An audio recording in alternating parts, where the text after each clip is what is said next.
So, in case you haven't heard, Nick Fuentes over on Twitter went on a rant for over 2 minutes. There's a portion of it that's going around, but for the sake of full disclosure, take a look and then we'll discuss something on the other side, okay? I don't want to live around black people. I just don't. It would be irresponsible if I had a wife and kids to live near black people. It just would be. And that's not to say that every black person is violent. It's not to say that every black person is the same way. But we watch the news. We read the papers. When you drive downtown in Chicago, you know who you got to look out for and worry about when you're thinking about whether you're going to get carjacked, when you're worried about catching a stray bullet, when you're worried about who's going to pull up on the side of the road and literally shove a rifle in your face and steal your iPhone or shoot you point blank, execution style, in Lincoln Park. We know who's doing it. I don't want to live near them. I don't want to be near them. They make me nervous. That's a survival instinct. And the way this story unfolded, it's sort of interesting. Apparently, this white student, this Austin Metcalf, confronted a friend of the killer, presumably black also, and said something like, hey, you're sitting in the wrong spot. You're in my spot, something like this. And that's when the black guy jumped in and stabbed him to death. Unfortunately, we just don't know.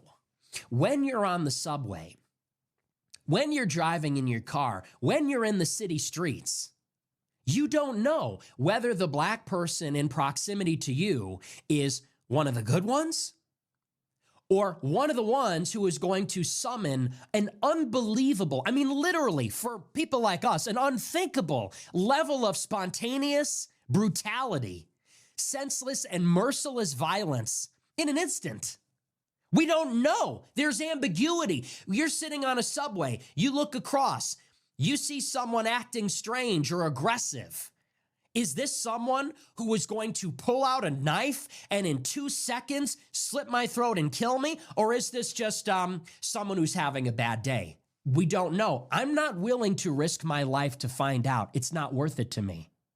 I'm not willing to put myself in a position to find out. Once again, the right-wing red pill incel is utilizing a tragedy in order to recruit. Because one that is fearful isn't so boisterous.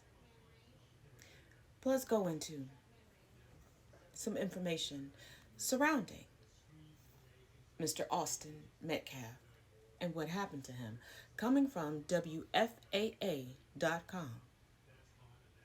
In an arrest affidavit obtained by WFAA, Anthony confessed to the incident, claiming he was protecting himself. One witness reportedly told police that Metcalf had told Anthony he would need to move out from under his team's tent, the affidavit stated.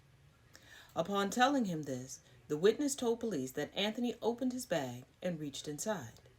Touch me and see what happens, Anthony told Metcalf, according to witnesses. Metcalf reportedly then touched Anthony. The witness told a responding officer, and Anthony told Metcalf to punch him and see what would happen.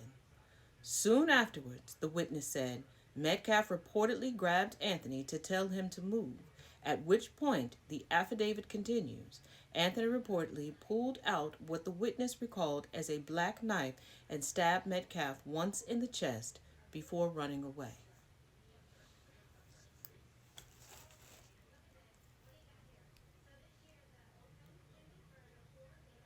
Crime is wrong. Absolutely. But stop infantilizing a certain complexion and demonizing another. It is okay to just look at the facts of the matter and go from there. But of course not. The greatest recruitment tactic for white supremacy is pretending that violence only comes from melanin.